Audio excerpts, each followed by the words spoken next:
जय Bharat. Mirror media के तमाम दर्शकों को स्वतंत्रता दिवस की हार्दिक शुभकामनाएं। मैं हूं आपके साथ प्रिया पांडे।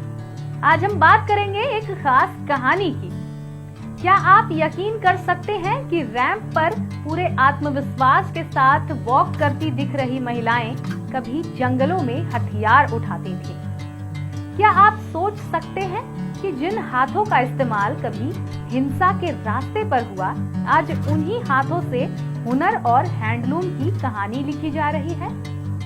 स्वतंत्रता दिवस के मौके पर सामने आई यह तस्वीर सिर्फ एक फैशन शो की कहानी नहीं है।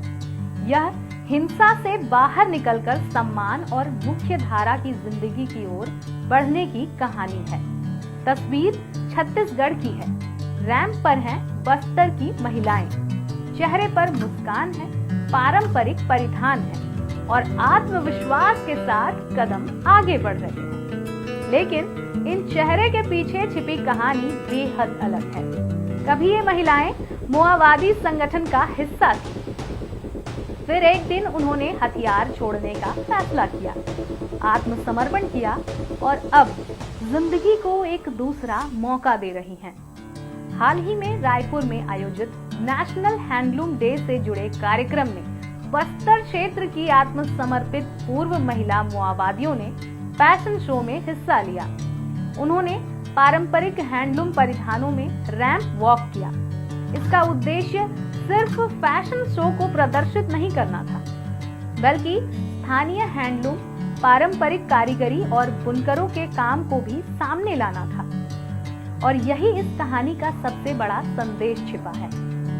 जिन महिलाओं की पहचान कभी बंदूक और नक्सलवाद से जुड़ी थी, आज उनकी पहचान हुनर, रोजगार और मुख्य धारा से जुड़ने की कोशिश से हो रही है। लेकिन सवाल यह है कि आखिर आत्मसमर्पण के बाद इनकी जिंदगी कैसे बदल रही है? किसी उग्रवादी संगठन से बाहर निकलना सिर्फ बंदूक छोड़ देना नहीं होता। इसके बाद सबसे बड़ी चुनौती होती है एक सामान्य जिंदगी दोबारा शुरू करना। रोजगार, आर्थिक सुरक्षा, समाज में स्वीकार्यता, परिवार के साथ नई शुरुआत और सबसे जरूरी अपने भविष्य को हिंसा से अलग पहचान देना। इसी उद्देश्य से छत्तीसगढ़ सरकार ने आत्मसमर्पण और पुनर्वास को लेकर नई नीति लागू की है। मार्च 2025 में राज्य मंत्रिमंडल ने छत्तीसगढ़ नक्सलवादी आत्मसमर्पण या पीड़ित राहत एवं पुनर्वास नीति 2025 को मंजूरी दी। इसका उद्देश्य आत्मसमर्पण करने वालों को मुख्य धारा में वापस लाना और उन्हें आर्थिक सहायता, शिक्षा, रोजगार, कौशल विकास और अन्य जरूरी सुविधाओं के जरिए स्थिर जिंदगी का मौका देना है। एक वक्त था जब इन महिलाओं की जिंदगी का हिस्सा जंगल और हिंसा थी। आज वही महिलाएं हैंडलूम को प्रमोट कर रही हैं। यानी यहाँ सिर्फ एक व्यक्ति की जिंदगी नहीं बदल रही, बल्कि स्थानीय संस्कृति और पारंपरिक कला को भी मंच मिल रहा है। बस्तर और छत्तीसगढ़ की पहचान सिर्फ नक्सल प्रभावित इलाकों के तौर पर नहीं होनी चाहिए। यह क्षेत्र अपनी जनजातीय संस्कृति, हस्तशिल्प, बुनाई और पारंपरिक कला के लिए भी जाना जाता है। जब आत्मसमर्पित महिलाएं इस संस्कृति से जुड़े परिधानों को पहनकर रैंप पर आती हैं, तो संदेश दोहरा हो जाता है। एक तरफ पुनर्वास और दूसरी तरफ स्थानीय हुनर को बढ़ावा। अगर इस तस्वीर को सिर्फ एक फैशन शो माना जाए, तो शायद इसकी असली कहानी छूट जाएगी।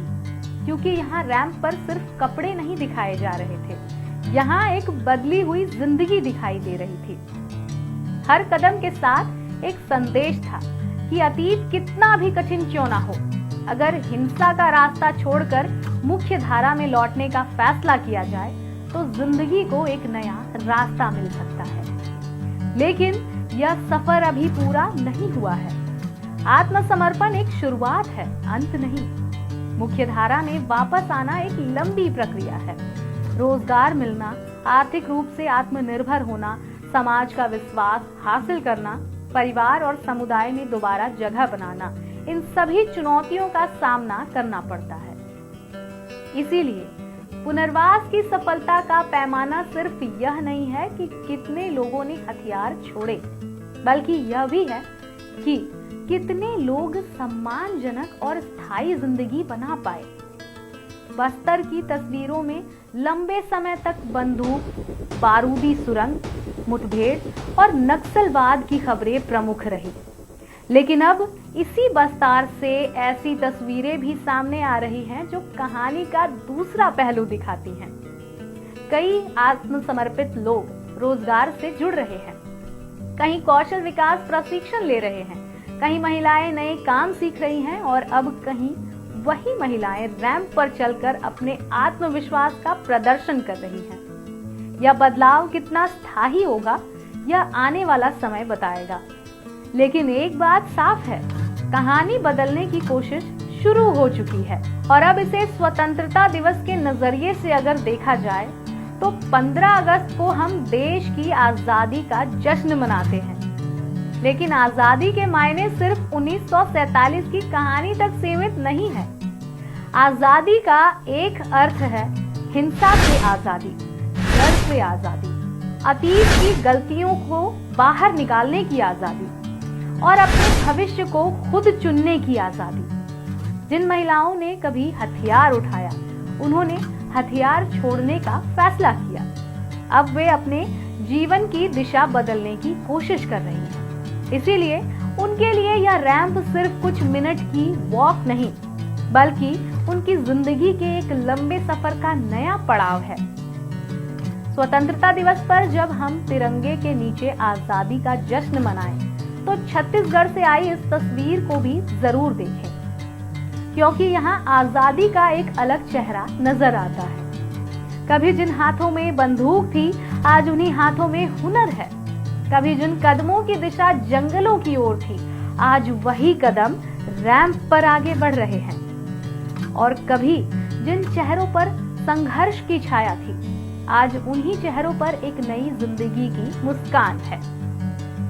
यह कहानी सिर्फ एक फैशन शो की नहीं है, यह कहानी है हथियार छोड़कर हुनर चुनने की। यह कहानी है हिंसा से बाहर निकलकर मुख्य धारा में लौटने की। और शायद यह है आजादी का एक नया अर्थ। बंदूक से रैंप का सफर, ये सफर छोटा नहीं था, लेकिन जब रास्ता बदला तो नई पहचान मिली और ये पहचान भी बदल गई। आशा है आपको हमारे ये सेगमेंट बहुत ही पसंद आया होगा।